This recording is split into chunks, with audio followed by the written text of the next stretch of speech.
before I do get into today's video, I did want to let y'all know that there will still be a giveaway at 500 subs, and if that is something you're interested in, definitely hit that subscribe button so you have a chance to enter when we do get to that goal. With that being said, let's get into the video. Regardless of how many times I've watched it, Trunks going to the past has never made sense to me. I mean, you can only assume that he didn't know that fixing the past wouldn't save his future, because everybody knows the time only flows forward. Therefore, changing the past creates a whole new branch timeline. The new timeline that was created will consist of everything you fixed, but is now its own separate timeline, and meaning the future timeline Trunks is from will still be the same exact way it was when he left it. And even in Dragon Ball Super, Whis elaborates on this. For cosmic stability, time is only meant to flow in one direction. The nature of our reality with all its interwoven systems depends on that. When jumping backward through time, even picking a single flower, it could have profound effects.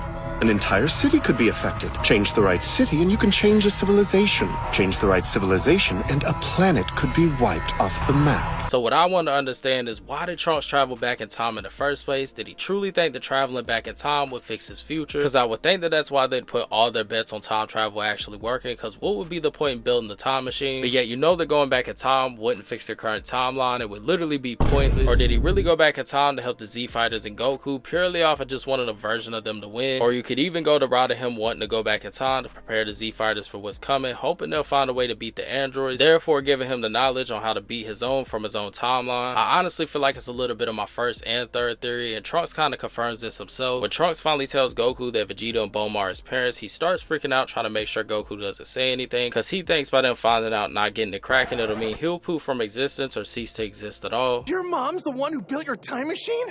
So that means she must be a genius just like it. Right.